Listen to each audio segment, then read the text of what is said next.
रामचन्द्र त पहिलेदेखि नै मतलब शेरबहादुरसँग विपक्षी उभिएको मान्छे हो। अहिले शेरबहादुरको चाहिँ पल्ला भारी हुँदैछ, रामचन्द्रको घटी हुँदैछ। तपाईँलाई थाहा छ रामचन्द्र, कोइराला र प्रकाशमान सबै मिल्नखेरि पनि अहिले तपाईँको शेरबहादुरको माथि पल्ला भारी छ। त्यो तपाईँलाई थाहा छ यो कुरा। अब के कारणले छ भने पैसाको कारणले छ। यिनले सभापति फेरि जित्छन्, प्रधानमन्त्री हुनु चाहिँ गाह्रो छ। त्यसो भए कङ्ग्रेसको अबको भावी सभापति फेरि शेरबहादुर देउबा नै हो? पक्का हो। राजाले चाहिँ मतलब राजनीतिमा प्रवेश गरेको मलाई चाहिँ थाहा छैन है। हार स्वीकार गर्न नसक्ने अवस्था भएको हुनाले केटाकेटीले रुएको जस्तो रुनुभयो उहाँले। कमल थापा बस्ने सिटमा राजेन्द्र लिङ्गदेल बसेकै छैनन्। आजभन्दा 2 वर्ष 3 वर्ष अगाडि पनि उहाँले यो किसिमको चाहिँ विस्फोट गर्नुभएको थियो। यदि राजालाई उहाँले लिनुहुन्न, हिन्दुत्वलाई लिनुहुन्न भने उहाँको राजनीति अब अगाडि बढ्दैन। कमल थापाले राज संस्थाको मुद्दा त्याग्ने स्थिति आउन सक्छ? उहाँले हिन्दू राष्ट्रको ठिक छ त मात्र मुद्दा उठाउन सक्नुहुन्छ नि त प्रबल सम्भावना। तपाईले भने किनकि राजालाई माइनस गरेर प्रतिको उहाँको लोयलिटी त घट्यो नि त अहिले। त्यही त राजालाई माइनस गरेर उहाँले अगाडि बढ्नै सक्नुहुन्न। विश्व दुनियाँबाट हेर्नुभएका सम्पूर्ण नेपालीहरूलाई म हार्दिक स्वागत गर्न चाहन्छु। आदरणीय दर्शकबिन, रापरपाको महाधिवेशनमा कमल थापाले हारिसकेपछि आफू हारेको मुख्य दोष राजा ज्ञानेन्द्रलाई लाउनु भएको छ। उहाँ निकट एक पदाधिकारीले अब नयाँ दल खोल्ने गृह कार्य भइसकेको भनेर जानकारी दिनुभएको छ। के साँच्चीकै अब रापरपा टुक्रिने स्थिति आएकै हो त? अब कमल थापाले राज संस्थाको मुद्दा छाड्ने भन्ने कुरा पनि बाहिर आएको छ। के होला त? वास्तविकताको नजिकमा गएर आज हामी गहन रूपमा अध्ययन गर्नेछौँ। हामीसँग राजनीतिक विश्लेषक भरत जङ्गम हुनुहुन्छ। वरिष्ठ राजनीतिक विश्लेषक भरत जङ्गम, नमस्कार। नमस्कार।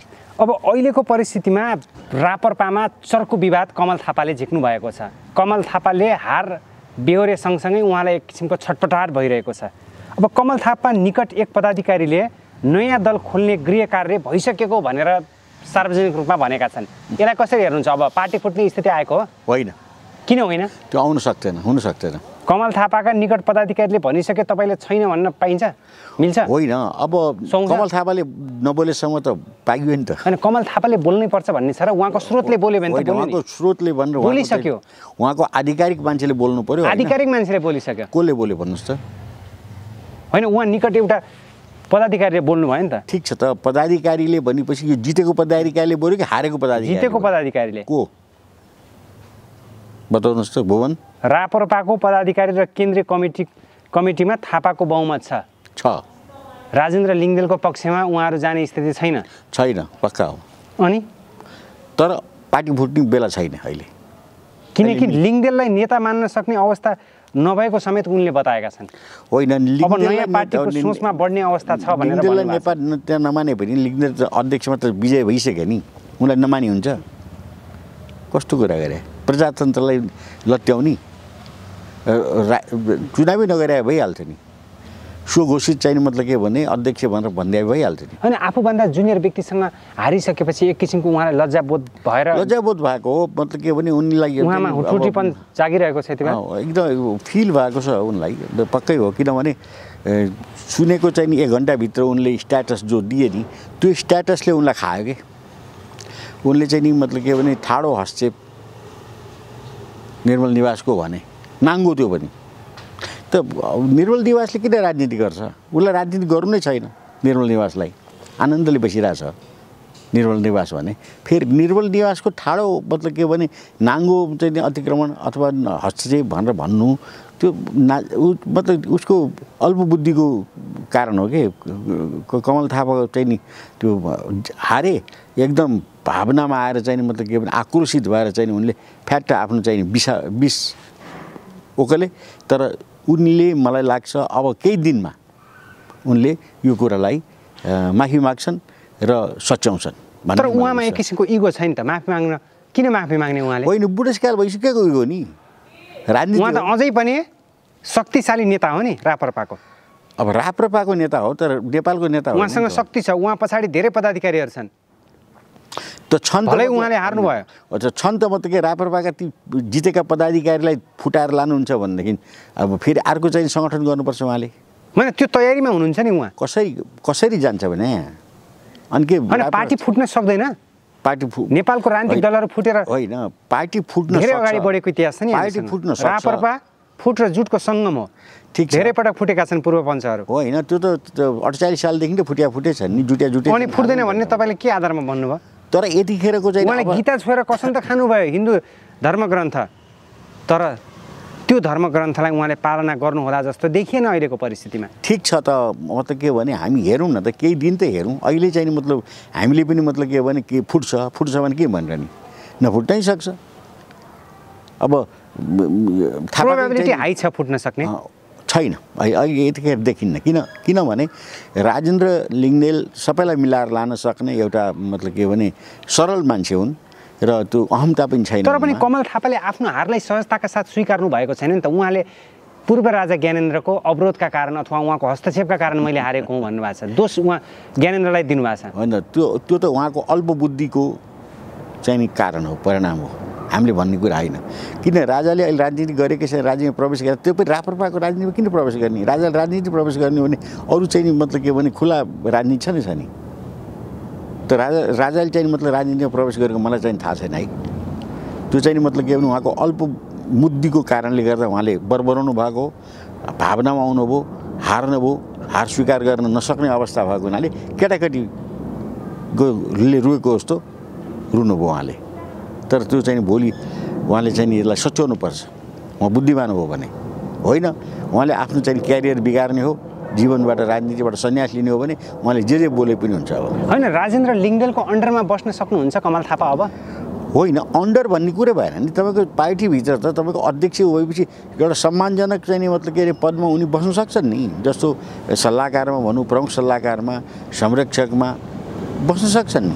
अहिले पनि मतलब के मैले सुनेको छु कमल थापा बस्ने सिटमा राजेन्द्र लिङ्गदेल बसेकै छैनन्, बस्नु भएन, अर्कै सिटमा बसिरहे। उहाँलाई पार्टी कार्यालयमा आउन असहज नहोस् भनेर हामीले त्यहाँ शपथ ग्रहण पनि लिएनौँ भन्नुभयो। हो, म त्यहाँ बसेन भन्नुभयो। हो, आफू महामन्त्री भएकै कार्यकक्षमा बस्नुभयो। त्यही त, महामन्त्री हुँदाखेरि बस्ने कार्यकक्षमा भनेको मतलब के हो भने उहाँले अझ सम्मान दिइराख्नु भएको छ राजेन्द्रले। त्यो कुरो त उहाँले बुझ्नु पऱ्यो नि कि अध्यक्षता हार्दैमा चाहिँ सारा नेतृत्व नै हारिन्छ र। तर उहाँले जो लान्छना लगाउनु भयो निर्मल निवासलाई, त्यो चाहिँ नि बचपना भयो, केटाकेटीपन भयो, मूर्खतापूर्ण कार्य भयो, जसलाई उहाँले सोच्नुपर्छ भन्ने हाम्रो भनाइ छ। हामी बाहिर बस्नेले भन्नुपर्छ। किन उहाँ जस्तो एउटा 60 वर्ष पुगिसकेको मान्छे, एउटा म्याच्योर्ड मान्छे, आजभन्दा 30-35 वर्ष अगाडि मन्त्री बनिसकेको मान्छे, प्रधानमन्त्री भइसकेको मान्छे, पार्टी हाँगिसकेको मान्छे, एउटा मिसनमा हिँडिसकेको मान्छे, सबैले चिनेको मान्छे, उहाँले त्यस्तो किसिमको बोल्नु सुहाउँदैन। होइन, नेपालको राजनीतिमा कमल थापाले लामो समयसम्म आफ्नो जीवन खर्च गर्नुभएको छ। तर पनि अहिलेको परिस्थितिमा हेर्दाखेरि कमल थापा त हार्नुभयो, तर उहाँका प्यानलले धेरैले जिते। अब अहिले थापा प्यानलबाट विजयमध्ये कतिपयले लिङ्गदेललाई सहज रूपमा स्वीकार गर्ने अवस्थै देखिएको छैन नि। स्वीकारेनन्। स्वीकार नगरे उहाँहरूले राजीनामा गरेर हट्नुहुन्छ लिङ्गदेलले। स्वीकार नगर्नुको अर्थ के लाग्छ? भोलि पार्टी चोइटिन सक्छ कि? चोइटिए पनि मतलब के भने त्यो कमजोर हुन्छ। लिङ्गदेलको पार्टी ठुलो हुन्छ। किनभने लिङ्गदेललाई सबै चाहिँ मतलब के भनेदेखि अध्यक्षहरूको, पुरानो अध्यक्षहरूको समर्थन छ, पशुपति शमशेर समर्थन छ, प्रकाश चन्द्र लोनीको समर्थन छ, त्यसपछि चन्दजीको समर्थन छ, सबैको समर्थन छ। होइन, आज पदभार ग्रहण गर्नुभयो नयाँ अध्यक्षज्यूले। अब निवर्तमान अध्यक्ष कमल थापाले त शपथमा सहभागी पनि हुनु भएन। उहाँ हुनु पर्थ्यो। मैले सुनेको छु उहाँ पोखरा जानुभयो भन्ने सुनेको छु मैले। नयाँ अध्यक्ष सहितको पदाधिकारी र केन्द्रीय कमिटीको शपथमा त उहाँ सहभागी हुनु भएन। अरू सबैले त शपथ लिए नि त। यदि चाहिँ मतलब के उहाँले पार्टी फुटाउने नै विचार हो भनेदेखि अरू मतलब आफ्ना प्यानलका मान्छेलाई शपथ लिन लाउनु भयो। जस्तो ध्रुव प्रधान भयो, तपाईँको चाहिँ नि रोशन कार्की भयो, आदि इत्यादि मतलब जो हुनुहुन्छ, विक्रम पाण्डे भयो, यी सबैले त शपथ लिए नि। त्यसैले कमल थापाले आफ्नो चाहिँ नि मतलब कि हारलाई स्वीकार गरेर प्रजातान्त्रिक अभ्यास गर्नुपर्छ र राप्रपालाई उठाउनुपर्छ भन्ने हाम्रो बाहिर बस्ने मान्छेहरूको हाम्रो मतलब। कमल थापा आफू हार्नुको मुख्य कारण राजा ज्ञानेन्द्र भएको जसरी उहाँले आरोप लाउनु भएको छ। होइन, राजा यसले के सङ्केत गर्छ? कमल थापाको वास्तविकता उदाङ्ग भएको उहाँले साँच्चीकै भन्नुपर्दा राजालाई मान्नु हुँदो रहेनछ भन्ने प्रश्न भयो हो। राजासँगको चाहिँ मतलब के पुरानो चाहिँ एउटा विस्मरण गरेको देखियो। यो कुरो उहाँले पहिले पनि एकचोटि गर्नुभएको थियो। राप्रपा नेपाल र राप्रपा चाहिँ मतलब सङ्गठन हुँदाखेरि आजभन्दा 2 वर्ष 3 वर्ष अगाडि पनि उहाँले यो किसिमको चाहिँ मतलब के भने विस्मरण गर्नुभएको थियो। पछि फेरि उहाँले छोड्नुभयो। राजा र चाहिँ मतलब के हिन्दुत्वलाई अँगाल्ने भनेर हिँड्नुभयो होइन। तर अहिले आएर फेरि मतलब विस्मरण गर्नु, त्यस कारणले उहाँले अब राजनीति उहाँको चाहिँ समाप्त भयो। यदि राजालाई उहाँले लिनुहुन्न, हिन्दुत्वलाई लिनुहुन्न भने उहाँको राजनीति अब अगाडि बढ्दैन। होइन, कमल थापाले राज संस्थाको मुद्दा त्याग्ने स्थिति आउन सक्छ? उहाँले हिन्दू राष्ट्रको ठिक छ त, मात्र मुद्दा उठाउन सक्नुहुन्छ नि त प्रबल सम्भावना। तपाईँले भने किनकि राजालाई माइनस गरेर प्रतिको उहाँको लोयालिटी त घट्यो नि त अहिले। त्यही त, राजालाई माइनस गरेर उहाँले अगाडि बढ्नै सक्नुहुन्न। होइन, हिन्दू राष्ट्रको मुद्दा मात्र अगाडि सार्न सक्नुहुन्न कमल थापाले? अब राज संस्थाको मुद्दा त्याग्ने स्थिति आउँछ? होइन, त्यो हो भनेदेखि पशुपति शमशेरको हालत भइगयो नि। पशुपति शमशेरले यही गरे हो नि आजभन्दा 5 वर्ष अगाडि। राज संस्थाको चाहिँ मुद्दा नलिएर हिन्दुत्वको मात्र लिनखेरि आखिर पशुपति शमशेरले मतलब के ब्याक हुनु पऱ्यो, राज संस्थालाई फेरि मान्नु पऱ्यो। कमलको त्यही हुन्छ, नगरे होइन नि। प्र्याक्टिस विभिन्न किसिमको प्र्याक्टिस भइसकेको छ राप्रपाभित्र। त त्यस कारणले उहाँ त कान्छो नेता हो। पशुपति शमशेर, प्रकाश चन्द्र लोहनी र चन्दको चाहिँ दाँजोमा त उहाँ त धेरै मतलब के भने कान्छो नेता हो। अहिले कान्छो नेताले नि मतलब के भन्ने राज संस्थालाई चाहिँ माइनस गर्नु खोज्नुभयो। राज संस्था माइनस हुँदैन यो देशमा। र राज संस्था माइनस गरेर उहाँले चाहिँ पार्टी अगाडि बढाउनु सक्नुहुन्न। र उहाँको बचपना केटाकेटीपन देखियो, सबैले उहाँलाई अहिले चाहिँ सम्झाइराखेका छन्। तपाईँले राम्रो काम गर्नु भएन, तपाईँले राम्रो गर्नु भएन, सल्लाह गरेर गर्नु पर्थ्यो भन्ने चाहिँ मान्छेले भन्न थालिसके। त्यसैले मलाई लाग्छ कमल थापा फेरि फर्केर सच्याएर आफ्नो बाणीलाई सच्याएर उनी फेरि राप्रपामा समाहित हुन्छन् भन्ने विश्वास छ मलाई। त्यसो भए उहाँले सेल्फ रियलाइजेसन गर्नुहुन्छ? अब गर्नै पर्छ, अर्को उपाय छैन। उहाँकै बाटो के एमाले बन्न सक्नुहुन्छ उहाँ? जीवनभर मतलब के भने काङ्ग्रेस र एमालेको विरोध गरेको मान्छे एमाले बन्न सक्नुहुन्न। काङ्ग्रेसमा उहाँको कुनै किसिमको ठाउँै छैन। अलिकति नजिक चाहिँ नि मतलब केपी ओलीसँग छ। केपी ओलीसँग मिल्यो भने पनि उहाँको एउटै सिट रहन्छ। केपी कस्तो मान्छेलाई उसले माइनस गरिदिएछ। भीमराव जस्तोलाई माइनस गरिसके, माधव कुमार नेपाललाई माइनस गरे। यसरी फुटेर गएको मान्छे झन् चाहिँ कस्तो टुक्रिन्छ। जस्तो अहिले वामदेव हेर्नुहोस्, माइनसको माइनसै भए। त कमल थापा त्यहाँ गएर के गर्न सक्छन्? के पनि गर्न सक्छन्। र कमल थापाले जान पनि मिल्दैन, किनभने उसको पैदाइसी नै राज संस्थाबाट भएको र संरक्षण पनि राज संस्थाबाट भएको होइन। राप्रपाका त पूर्व प्रधानमन्त्री सूर्यबहादुर थापाका छोरा सुनिल थापा त कङ्ग्रेसमा जानुभयो नि त। गएर काङ्ग्रेसमा के स्थान छ उहाँको? त्यस्तो खास केही स्थान छैन। सबैले विरोध गरिरहेछन्। सहायक महामन्त्री बनायो देउवाले, तर त्यहाँ चाहिँ स्वीकार्य छैन। यो चाहिँ कोइराला पक्ष अथवा चाहिँ रामचन्द्र पक्षले चाहिँ मतलब के भने त्यसलाई चाहिँ मानिरहेको छैन। जबरजस्ती सुनिल पस्न सक्छन् नि त्यहाँ। बढी हो भने सुनिल टिकट पाउलान् धनकुटाबाट, तर हार्छन्, जित्न सक्दैनन्। अनि के मानेर सङ्गठन काङ्ग्रेसको चाहिँ पृष्ठभूमि छैन सुनिलसँग। सूर्यबहादुर थापाको चाहिँ मतलब के भने छोरा हुँदैमा जहाँ पनि मतलब के भने सूर्यबहादुर थापा भएर त बस्न सक्दैन। हो, सूर्यबहादुर थापा चाहिँ भइदिए के गर्छ? किन उनी त खेलाडी हुन्। भारतसँग उनको निकट सम्बन्ध थियो र राजा महेन्द्रले चाहिँ छनौट गरेर चाहिँ मतलब के सूर्यबहादुर थापालाई उभियाएको हो। तपाईँलाई थाहा छ यो कुरा। तर सुनिलमा त्यो एबिलिटी छैन नि। त्यसैले जसरी सुनिल चाहिँ अहिले काङ्ग्रेसमा नोहोएर भइरहेका छन्, त्यस्तै कमल थापा पनि कुनै पनि मतलब पार्टीमा गएपछि नोहोएर हुन्छ अथवा बेकार हुन्छ। अब राप्रपा सँगसँगै कङ्ग्रेसको चुनावलाई यहाँले कसरी हेर्नुभएको छ? बागमती प्रदेशमा देउबा पक्षधरको विजय भइरहेको छ। सबैतिर अहिले देउबा पक्षको विजय भएछ। देउबासँग नोट छ भनेपछि देउबा फेरि नोट सभापति हुने प्रबल सम्भावना हो। एकदम सम्भावना छ। जोसँग नोट छ त्योसँग भोट छ। हेर्नुहोस् नेपालमा तर राजेन्द्र लिङ्गदेलसँग त नोट थिएन नि त। थिएन, तर अब त्यो त कति सय मत गलत हुनुहुन्छ भन्ने कुरा यहाँबाट सुन्नुहोस्। 100 मतको फरक न हो के अरे कमलको र राजेन्द्रको फरक। एकै मतको फरक भयो भने त पैसाको चलखेल देखिएन नि त। जे पनि मतलब के भने स्ट्रङ चाहिँ मतलब के भने ऊ त छ नि 95% भने कम हो। त्यसो नमान्नुहोस् न। तर तपाईँले भने चाहिँ हरेक प्रतिस्पर्धामा पैसाको चलखेल हुँदैन। त्यहाँ पनि स्वच्छ र निष्ठावान पदाधिकारीहरू छन्। हरेक यो चाहिँ नि मतलब राजेन्द्र लिङ्गदेलको नेपालमा सबै पैसामा बिकेका छैनन्। राजेन्द्र लिङ्गदेनको चाहिँ पक्षमा पैसा खर्च भएन। किनभने यसमा चाहिँ मतलब के भने केवल कमल थापाको नकारात्मक भोट मात्र राजेन्द्रका परे हो क्या। राजेन्द्र लिङ्गदेल आफै चाहिँ नि महान नेता भएर उनलाई जिताएको होइन। कमल थापासँग नफरत गरेको मान्छे, कमल थापाको तरिकाहरू मन नपरेको मान्छे, कमल थापाको निष्ठामा आँच आएको कारणले गर्दा कमल थापा चाहिँ मतलब किन अवसरवादी छन् भन्ने कुराको जानकारी भएपछि मान्छेले कमल थापाको विरुद्धमा हालेको भोट हो त्यो। तपाईँ के सम्झिनु? अब राप्रपापछि कङ्ग्रेसमा फर्केर हामी जाउँ। कङ्ग्रेसमा शेरबहादुर देउवाले भन्नुभएको छ नि, फेरि पनि म सभापति भयो भने योभन्दा राम्रो काम गरेर देखाउँछु भन्नुभएको छ। उनले सभापति भएर धेरै भ्रष्टाचार गर्छन्, त्यति हो। उहाँले भ्रष्टाचार गरेको प्रमाण ल्याउन सक्नुहुन्छ? आरोप लगाउन पाइन्छ?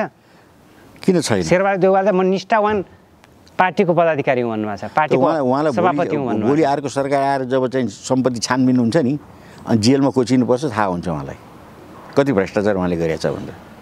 नत्र भने त्यही डलडेलधुरा जन्मेको एउटा गरिबको छोरो होइन, काठमाडौँ चन्द्र शमशेरको छोरा हो, 14 रोपनी जमिनमा चाहिँ मतलब के भने दरबार बनाएर बस्न।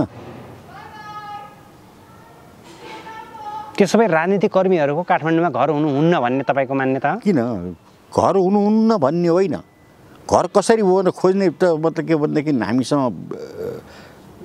हक त छ नि। कत्रो घर, 2 कोठे घर हो कि 4 कोठे घर हो कि? उनी जन्मेको कोठो कत्रो हो? सानो कटेरोमा जन्मे होइन उनी, उनको घर अहिले पनि त सुरक्षित छ नि। तब त्यो त्यसको चाहिँ डबल पो हुन्छ, चौबरो हुन्छ, त्यसको 1000 गुणा ठुलो त हुँदैन। मान्छेलाई आखिर त त्यही खटिया चाहियो, त्यही पकाउने भाँडो चाहियो, त्यही हो घर भने। तर यहाँ महल र दरबार खडा भइरहेको छ नेताहरूको। अनि कसरी नेतालाई चाहिँ म त के सच्चा मान्छे भन्ने? त्यसो भए देउबाको विकल्प प्रकाशमान सिंह छैन, रामचन्द्र पौडेल हुँदैन, विमलेन्द्र निधि उहाँहरू हुनुहुन्न? उनीहरू छन्, निष्ठाको राजनीति भए, सच्चाको राजनीति भए, अथवा निष्ठाको राजनीति गर्नु भएको छैन, सदाचारको राजनीति भए। देउबाले निष्ठाको राजनीति गर्नु भएको छैन? उहाँ त मुलुकको 5औं पटक प्रधानमन्त्री हुनुभयो नि त। अब उहाँलाई भाग्यले प्रधानमन्त्री, उहाँ सक्षम प्रधानमन्त्री होइन, असक्षम प्रधानमन्त्री। तपाईँलाई थाहा छ नि, के राजा ज्ञानेन्द्रले असक्षम भनेर निकाले होइन? अहिले पनि त असक्षम नै उनको ट्याग लागिरहेछ उनको मस्तिष्कमा। त्यसैले तर उनीसँग के छ भने पैसा छ, मान्छे छन् वरपर, र मतलब के भने यिनले सभापति फेरि जित्छन्, प्रधानमन्त्री हुनु चाहिँ गाह्रो छ। त्यसो भए कङ्ग्रेसको अबको भावी सभापति फेरि शेरबहादुर देउवा नै हो? पक्का हो। विमलेन्द्र पनि मतलब कि अब शेरबहादुरको सबै नजिकको मान्छे, पहिले पनि प्रकाश चन्द्र पनि शेरबहादुरको नजिकै मान्छे, अहिले सबै बाहिर गइरहेछ। किन बाहिर गए? शेरबहादुर देउवाको विकल्प किन खोजियो पार्टीभित्र? अब शेरबहादुरले चाहिँ पैसा यति सबै चाहिँ आफूले आफ्नो मान्छे र आफूले राखे, उनीहरूलाई दिएनन्। उहाँले सक्षमता देखाउनु भएन? होइन, शेरबहादुरले कहिले पनि मतलब साथीलाई चाहिँ विश्वास गरेन। अझ जस्तो विमलेन्द्र त शेरबहादुरको चाहिँ पैदाइसीदेखि नै मतलब के भने विमलेन्द्र साथमा हिँडे मान्छे हो। ऊ अध्यक्ष हो त विमलेन्द्र उपाध्यक्ष भएको विद्यार्थी सङ्गठनमा, फेरि अहिले पनि मतलब कि उपसभापति नै छन् नि। र सधैँ मतलब के भने शेरबहादुरले लिएर हिँडेको विमलेन्द्र, किन विमलेन्द्र बाहिर आए? कारण के छ भने विमलेन्द्रले आफ्नो निष्ठाको राजनीति गरेर चाहिँ शेरबहादुरलाई सबै कुरो सुम्पिँदा शेरबहादुरले उसलाई चाहिँ नि माथि बढाएनन्, अथवा पैसा यति आफ्नो मान्छेलाई दिए, आफ्नो मान्छेलाई राखे। यो ग्रुपलाई चाहिँ नि मतलब के भने अलि उपेक्षा गरे, उनलाई रियाक्ट गरेको कुरा त्यो। र दोस्रो, म चाहिँ नि मतलब के भने मधेसको हस्ती हुँ, शेरै चाहिँ नि मतलब के भने मतलब के मधेस हुँ भनेर भन्न खोजेका छन् विमलेन्द्रले, तर त्यो छैन। त्यस्तै रामचन्द्र त पहिलेदेखि नै मतलब शेरबहादुरसँग मतलब के भने विपक्षमा उभिएको मान्छे हो। अहिले शेरबहादुरको चाहिँ नि पल्ला भारी हुँदैछ, रामचन्द्रको घटी हुँदैछ। तपाईँलाई थाहा छ, रामचन्द्र, कोइराला र प्रकाशमान सबै मिल्नखेरि पनि अहिले तपाईँको शेरबहादुरको माथि पल्ला भारी छ। त्यो तपाईँलाई थाहा छ यो कुरा। अब के कारणले छ भने पैसाको कारणले छ। यहाँ त पैसा खेल हुन्छ, राजनीति होइन। सच्चा राजनीति, निष्ठाको राजनीति छैन नेपालमा। जोसँग पैसा छ त्योसँग पावर छ, र जोसँग पैसा छैन त्योसँग पावर छैन। त्यो पावरबाट बाहिर जानुपर्छ। एमालेमा पनि त्यही हो, काङ्ग्रेसमा पनि त्यही हो। र अब यो राप्रपा त सानो पार्टीको के कुरा गर्नु? यो चाहिँ अहिले पैसाको उसमा चाहिँ नि दम्ममा चाहिँ नि उठेको होइन। यो यिनीहरूको चाहिँ आफ्नै किसिमको चाहिँ मतलब के भने आफ्नो किसिमको पैसा मात्रै छ यिनीहरूसँग, व्यक्तिको पैसा मात्रै छ। ठिक छ, अन्तिममा सम्पूर्ण नेपालीहरूलाई के भन्न चाहनुहुन्छ अहिलेको परिस्थितिमा? अब यही हो, नयाँ नेतृत्व जो राप्रपाले दियो त्यसको लागि स्वीकार गर्दै तपाईँहरूले अरू पार्टीमा पनि नयाँ नेतृत्व खोजी गर्नुहोस् नयाँ नेतृत्व ल्याउने कोसिस गर्नुहोस्। नयाँ नेतृत्व नेपालमा चाहिन्छ र पुरानो चाहिने मात्रै नेतृत्वले यो देशलाई सञ्चालन गर्न सक्दैन भन्ने कुरा प्रष्ट भइसकेको छ। त्यस कारणले हेरौँ नयाँ नेतृत्वले के गर्छ राप्रपामा, त्यसै गरिकन काङ्ग्रेसमा, कम्युनिस्टमा र सबै चाहिँ दलहरूमा नयाँ नेतृत्वको खाँचो हामीले महसुस गरिरहेका छौँ। म चाहन्छु नयाँ नेतृत्व आओस्। हस्, समय र विचारको लागि हार्दिक आभार। हस्, धन्यवाद, नमस्कार।